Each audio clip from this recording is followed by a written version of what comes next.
नमस्कार। आज हमारे चैनल के लिए बड़े ही गर्व की बात है, साहित्यिक संस्था चलाने वाले रवि प्रताप सिंह जी हमारे साथ उपस्थित हैं। दिव्यरश्मि चैनल में स्वागत है आपका। धन्यवाद। रवि जी, आप सरकारी सेवा में हैं, उसके बाद भी आपने साहित्यिक कार्य जो किया पूरे भारत में, इसको आपने खड़ा कर दिया और कई प्रकार के साहित्यकारों को जोड़ा। इसके लिए आपको प्रेरणा कहाँ से मिली और कैसे आपने किया? देखिए आदरणीय, हमारी संस्था शब्दाक्षर यहाँ पश्चिम बंगाल में 2012 से कार्यरत है और यहाँ रविंद्र सदन के एक सभागार में हमने एक हमारे वो भी केंद्रीय विभाग में कार्यरत है, बहुत बड़े संगठनकर्ता भी हैं, श्री विनोद शर्मा जी। उनकी 4 किताबें व्यंग्य में आई थीं। उनको लेकर उनके ऊपर हम लोगों ने उनका एक सम्मान समारोह रखा था। वो हमारे शब्दाक्षर का पहला कार्यक्रम था। 9 अगस्त रविवार 2012 का ये कार्यक्रम था। तब से लेकर हम लोग शब्दाक्षर की सेवा में रत हैं और रजिस्ट्रेशन पंजीकरण में कुछ तकनीकी बाधाएं थीं, उनको दूर होते होते कुछ विलम्ब हुआ, लेकिन उसके बाद जब हम लोगों ने अपने मन मुताबिक अपना गढ़ा हुआ शब्दाक्षर पंजीकरण में हमें प्राप्त हुआ, तो उसके बाद से हम लोगों ने पूरे भारत में, जबकि हमें अधिकार है भारत से बाहर विदेशों में भी हम अपनी शाखाएं शब्दाक्षर की खोल सकते हैं, लेकिन मेरा व्यक्तिगत मानना है, हमारे मित्रों का नहीं। हमारे मित्रगण पदाधिकारी कहते हैं कि जब 52 देशों के लोग जुड़े हैं तो हम लोग क्यों ना विदेशों में भी अपने लोगों को दायित्व दें, शाखाएं समितियां बनाएं। लेकिन मेरा मानना है कि हमारे देश में दक्षिण में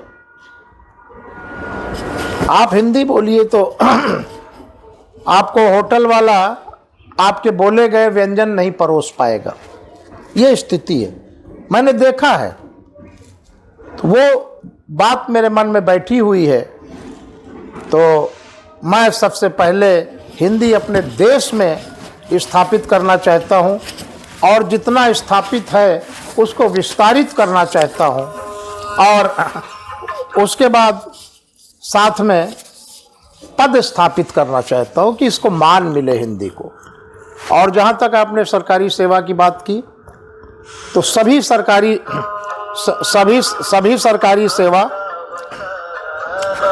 सरकारी सेवाओं में ये प्रावधान होता है कि हिंदी के लिए कर्मचारियों को, अधिकारियों को कार्य करने के लिए प्रोत्साहित किया जाता है।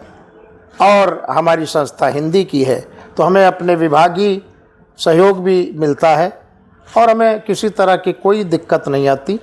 हम साथ में राजभाषा की भी जो है हमारे पास प्रभार है, उसको भी हम इसी तरह से शब्दाक्षर की तरफ से सम्मान देते हुए सरकारी हिंदी को भी चलाते हैं और हमारे जन जन तक पहुंचाने वाली हिंदी को भी चलाते हैं। ये आपको आश्चर्य नहीं लगता कि आज आज़ादी के 75 साल होने के बाद भी हिंदी राष्ट्रभाषा नहीं बन पाई? तो ये दुर्भाग्य नहीं है? जी अवश्य, बहुत बड़ा दुर्भाग्य है ये। और इसका कारण भी लगभग हिंदी से जुड़े हुए लोग जानते हैं, हिंदी से काम करने वाले लोग इस पीड़ा से परिचित हैं। उसका कारण है कि जिस समय हमारा देश आज़ाद हुआ और फिर संविधान लागू हुआ, तो संविधान में ये व्यवस्था की गई संविधान में ये व्यवस्था की गई कि हमारे देश की अपनी राष्ट्रभाषा हो। व्यवस्था क्या है, इसका चिंतन किया गया। व्यवस्था होती तब तो काम हो ही जाता, लेकिन इसका चिंतन किया गया। और बहुत दुर्भाग्य के साथ कहना पड़ रहा है कि चिंतन करने वाले लोग स्वयं हिंदी नहीं जानते थे। उस समय के तत्कालीन भारत के प्रधानमंत्री, उन्होंने इसका प्रावधान रखा कि अभी अंग्रेजी में कार्य हो रहा है, हिंदी को पूर्णतः राजभाषा बनाने के लिए, उसके बाद राष्ट्रभाषा पद पर प्रतिस्थापित करने के लिए 15 वर्ष का समय चाहिए। और 15 वर्ष के बाद इस पर विवेचना की जाएगी, इस पर विचार किया जाएगा, और उसके बाद हिंदी तब तक इस स्थिति में आ जाएगी कि वो अंग्रेजी का स्थान ले सके। लेकिन आदरणीय दुर्भाग्य है हिंदी का और इस भारतवर्ष का कि वो 15 वर्ष अभी तक ख़त्म नहीं हुए। कारण मैं बता रहा हूँ, क्योंकि जब भी वो स्थिति आती है तो ऐसी आवाज़ें उठने लगती हैं कि अंग्रेजी में काम करने वालों को असुविधा न हो, इस वजह से फिर वो वही स्थिति 15 साल के लिए लागू कर दी जाती है। ये है स्थिति। जिस प्रश्न को आपने रखा उसका जवाब। ये कहने को 47 में स्वतंत्रता प्राप्ति हुई। स्वतंत्रता का मतलब होता है स्वतंत्र, परंतु दुर्भाग्य की बात है स्वतंत्र में न तो आपका तंत्र अपना है, न आपकी शिक्षा अपनी है, न आपका न्याय अपना है। तो ये कौन सी स्वतंत्रता है? आपकी इस बात से मैं इत्तेफाक नहीं रखता। अगर हमारा स्वतंत्र न होता, स्व न्याय प्रणाली न होती, स्व व्यवस्था न होती, स्व शिक्षा न होती, तो देश वहीं पर अराजकता की आग में झोंक अपने आप चला जाता। नहीं, वो मेरा कहने का मतलब सारा कुछ है, बस ये है कि उसका संचालन करने वाले जो लोग हैं वो अभी तक सही नहीं थे।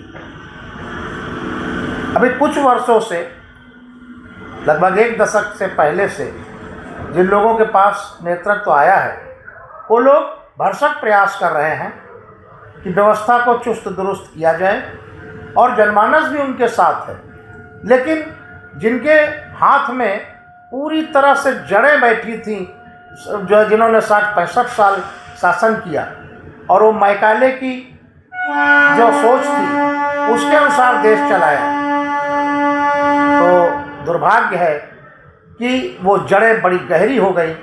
उन जड़ों को उखाड़ने में अभी समय लगेगा। जी, मेरा तात्पर्य वही था कि आपकी न्याय व्यवस्था आज तक वही रह गई।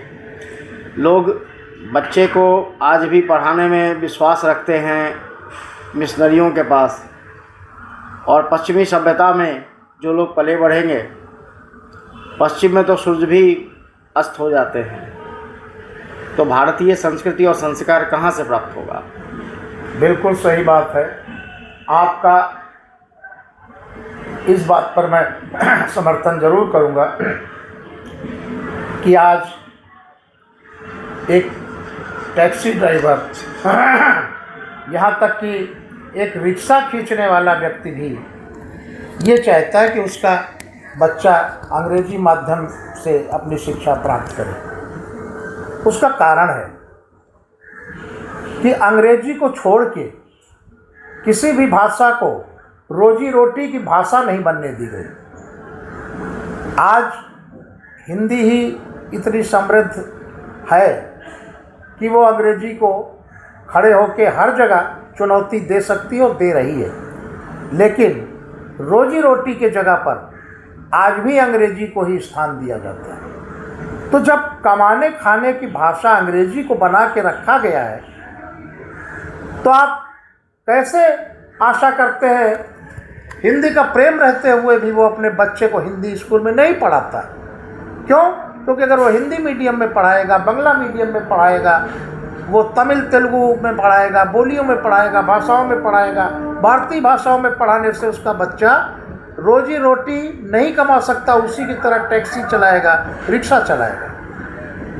मजबूरी है, व्यवस्था है, उसकी बाध्यता है कि रोजी रोटी की भाषा उसकी भाषा को नहीं बनने दिया जा रहा है, यहीं बनने दिया गया है। मैं आपके चैनल्स के माध्यम से, आप अखिल भारतीय स्तर पर विचारक के तौर पर लोगों से मिलते हैं और लोगों के विचारों को जनमानस तक पहुंचाते हैं और साहित्य की सेवा में आप पूर्णतः समर्पित हैं। मैं आपसे ये निवेदन करूंगा कि आप अपने चैनल के माध्यम से, अपने तंत्र के माध्यम से, अपने मीडिया के सहयोगियों के माध्यम से ये मुहिम चलावें कि रोजी रोटी की भाषा हिंदी को बनाया जाए। अभी फ़िलहाल कुछ काम हुआ है, गृह मंत्री ने और हमारे जो है पूर्व यहाँ के मुख्यमंत्री थे शिवराज सिंह चौहान, मध्य प्रदेश से ये व्यवस्था लागू की गई कि मेडिकल की पढ़ाई हिंदी में होगी। और यहाँ जहाँ आप पटना से आकर बंगाल में मेरा इंटरव्यू ले रहे हैं, शियालदा में, यहाँ की स्थिति ये है कि यहाँ ICSE की परीक्षा से हिंदी उर्दू को हटा दिया गया था। इसके लिए शब्दाक्षर ने बड़ा आंदोलन किया और प्रभात खबर यहाँ का एक बड़ा अखबार है, उसने पूरा साथ दिया हम लोगों का और हमारे कार्यक्रमों में वो आते थे। प्रभात खबर भी अपना बैनर लगाता था। हम लोगों ने आंदोलन किया और आंदोलन का नतीजा, बहुत प्रसन्नता होगी सुन के आदरणीय आपको, कि अभी 2 दिन पहले या 3 दिन ही हुए होंगे, पश्चिम बंगाल सरकार को वो फैसला वापस लेना पड़ा और पुनः हिंदी, उर्दू और एक भाषा, उसमें एक भाषा और है, संभवतः नेपाली है, ये तीनों भाषाओं को फिर से वापस करना पड़ा। यह शब्दाक्षर की बहुत बड़ी उपलब्धि है और प्रभात खबर को मैं धन्यवाद देता हूँ, यहाँ का अखबार और सारे मीडिया तंत्र का, जो शब्दाक्षर का साथ देते हैं हर आंदोलन में, हर विषय में। एक बहुत बड़ी मुहिम पे विजय प्राप्त हुई हम लोगों की कि यहाँ पर फिर से हिंदी, उर्दू और नेपाली को स्थान मिला है जो है सरकारी सेवाओं की भाषाओं में। और आज राजपत्रित अधिकारी हिंदी पढ़ने वाला बच्चा भी बन सकता है। ये काम शब्दाक्षर कर रहा है। आपकी आगे की योजना क्या है? हमारी आदरणीय एक ही योजना है, हिंदी को शिखर पर पहुंचाना और संयुक्त राष्ट्र संघ में हिंदी को स्थायी भाषा के रूप में स्थान दिलवाना। ये शब्दाक्षर का एक बड़ा मिशन है और भी तमाम तरह के जो हमारे लक्ष्य हैं, लेकिन ये हमारे विशेष हैं। अभी अभी आप लोगों ने मीडिया वालों का बड़ा सहयोग मिला। हरिद्वार में हमारा साहित्योत्सव हुआ 3 दिन का। वहाँ पर पहला ऐसा, मुझे तो नहीं लगता कि भारतवर्ष में कोई ऐसा अकेला कार्यक्रम हुआ होगा जिसको 287 अखबारों ने स्थान दिया। जहाँ जहाँ पर हमारे लोग गए, सम्मानित होकर सबने छपवाया। हम लोगों ने पूरे देश भर में, आपके मीडिया, हमारा शब्दाक्षर जो काम कर रहा है, मीडिया का बहुत बड़ा ऋणी है शब्दाक्षर कि मीडिया का बहुत बड़ा सहयोग मिलता है, क्योंकि मीडिया को, आप लोगों को पता है कि निष्पक्ष और बिल्कुल निस्वार्थ भाव से हम लोग हिंदी सेवा करते हैं। ऐसा ना होता तो इतनी दूर पटना से आप आके पश्चिम बंगाल में राष्ट्रीय अध्यक्ष रवि प्रताप सिंह का इंटरव्यू न ले रहे होते, साक्षात्कार न ले रहे होते। कुछ तो काम किया जा रहा है, तब आप लोग मान दे रहे हैं और आप लोगों का मान देने से शब्दाक्षर आगे बढ़ रहा है। शब्दाक्षर का पूरा श्रेय शब्दाक्षर को नहीं जाता है। मैं तो कहूँगा कि शब्दाक्षर आज कुछ कर पा रहा है तो उसको प्रचार प्रसार करने में जो सहयोग आप लोग कर रहे हैं, मीडिया के हमारे सहयोगी कहिए, बड़े भाई कहिए, आप लोगों का सहयोग है जो हमारी बातें जन जन तक पहुंचती हैं। तो मैं आपसे ये आग्रह करूंगा कि आप शब्दाक्षर की नीतियों को, सिद्धांतों को, इससे पहले हम लोगों ने चेन्नई में दक्षिण भारत में कार्यक्रम किया था और अपार सफलता इसी तरह से मिले थे। हम लोग एक वर्ष में पूरे देश के पदाधिकारी मिलते हैं, साहित्योत्सव करते हैं, 3 दिनों तक हम लोग साथ रहते हैं, 2 दिन आयोजन होता है, 1 दिन उस क्षेत्र का भ्रमण होता है और ये फिर हम लोग मुख्यालय में अपने किसी एक पदाधिकारी को जो कर्मठता में श्रेष्ठ होता है उसको सम्मानित करने के लिए बुलाते हैं। ये सब हमारे कार्यक्रम होते हैं और फिर तो आप देखते ही हैं कि पूरे देश में हमारी समितियां 25 राज्य में 101 और मिला के 166 जिलों में हमारी समितियां हैं और हर जगह एक एक दिन में 7-7, 8-8 कार्यक्रम देश भर में रविवार को खास तौर से होते हैं। अगला कार्यक्रम आप लोगों का कहाँ होना है? अगला कार्यक्रम के लिए आज ही हमारे जो व्यवस्था प्रमुख हैं हमारी संस्था के, वो तमिलनाडु के प्रदेश अध्यक्ष आदरणीय केवल कोठारी जी हैं। वो सारे कार्यक्रमों की व्यवस्था उन्हीं के ऊपर रहती है। तो आज हमसे बात हुई तो बातों बातों में ये भी हुआ कि हम लोगों की जो लोकार्पण होगा इस बार की त्रैमासिक पत्रिका का, हम लोग शब्दाक्षर की पत्रिका निकालते हैं जैसा आपके संज्ञान में है हर 3 महीने पे। इस बार हम लोगों ने भव्य राम मंदिर जो बन रहा है, तमाम पूरे देश के आकांक्षाओं का वो एक तरह से रूपायण है, वो रूपायित जो हो रहा है उसको समर्पित किया हम लोगों ने मैगजीन को, अपनी पत्रिका को। तो ये विचार बना कि क्यों ना अगला कार्यक्रम हम लोग अयोध्या में ही साहित्योत्सव रखें। तो इस पर हम लोग लोकार्पण के दिन पूरे देश के लोग जुटते हैं। एक जो है हम लोग सारे लोग लोकार्पण के बहाने सुनना सुनाना होता है, कविताएं होती है, चर्चा भी होती है, जूम पर हम लोग बैठते हैं। तो वहाँ हम लोग इस बात पर चर्चा करेंगे और यदि निर्णय हुआ तब तो आपसे भी छुपा नहीं रहेगा। हाँ, आप हमारे बहुत शुभचिंतक हैं, आप तक जरूर ये बात पहुंचाई जाएगी कि अगला साहित्योत्सव कहाँ हो रहा है। आप हमारे दर्शकों को क्या संदेश देना चाहेंगे? देखिए, आपके जो दर्शक हैं वो मूलतः हमारे परिवार के हैं, क्योंकि साहित्य का दर्शक साहित्यकार ही होता है और साहित्य से जुड़ा व्यक्ति होता है, साहित्य अनुरागी होता है। तो जो साहित्य से जुड़ा व्यक्ति है वही देख रहा है और देखेगा आपका चैनल। तो वो हमारे परिवार के हैं, हमारे या तो कोई अग्रज होगा, कोई अनुज होगा, कोई हमारा मित्र होगा। हम चाहेंगे कि वो अपने अपने स्थान पर हिंदी के लिए, हिंदी के उत्थान के लिए, हिंदी को उत्कर्ष पर पहुंचाने के लिए दिन रात अपना सर्वस्व न्यौछावर कर दें और संयुक्त राष्ट्र संघ में हिंदी को स्थायी भाषा के रूप में स्थापित करने के लिए प्रयास करें। और वो खुला निमंत्रण देता हूं मैं आपके सभी दर्शकों को कि जो भी साहित्य से जुड़े हैं वो साहित्य में आवें और शब्दाक्षर से जुड़ें। आपके यहाँ अभी हमारे यहाँ जहाँ से आप आए हैं पटना से, आदरणीय राजमणि त्रिपाठी जी वहाँ के जिला अध्यक्ष हैं हमारे, राजमणि मिश्र जी और राजमणि मिश्र जी हमारे जो वहाँ वो भी सरकारी बड़े अधिकारी थे, अभी सेवानिवृत्त हुए हैं, वो वहाँ कमान संभाल रहे हैं। मैं तो आपसे भी आग्रह करूँगा कि आप उनके हाथ मजबूत करिए और वहाँ पर उनकी समिति ने अभी एक बड़ा कार्यक्रम किया था, संभवतः आप उसमें रहे होंगे, उसका कवरेज भी हमारा किया हुआ है। जी जी, धन्यवाद। देखिए मेरा अंदाज़ा सही निकला। तो वो उस कार्यक्रम से उन्होंने बहुत व्यापक पैमाने पर अपनी बात पहुंचाई है शब्दाक्षर की।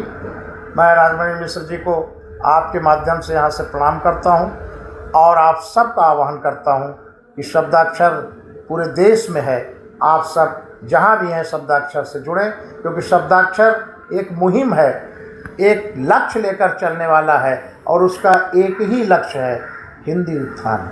बस हिंदी को राष्ट्रभाषा बनाना, राष्ट्रभाषा बनाना और हिंदी को संयुक्त राष्ट्र की भाषा बनाना और आपने सही कहा, अगर राष्ट्रभाषा हो जाए हिंदी तो वहाँ आवाज़ हमारी और मजबूत हो जाएगी। जी, राष्ट्रभाषा के बाद विश्व की भाषा। विश्व की भाषा।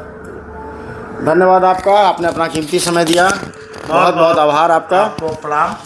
और मैं आशा करता हूँ कि आप यहाँ आए, मैं आभारी हूँ आपका। आशा करता हूँ कि आप शुभ यात्रा से पहुँचेंगे अपने घर पटना।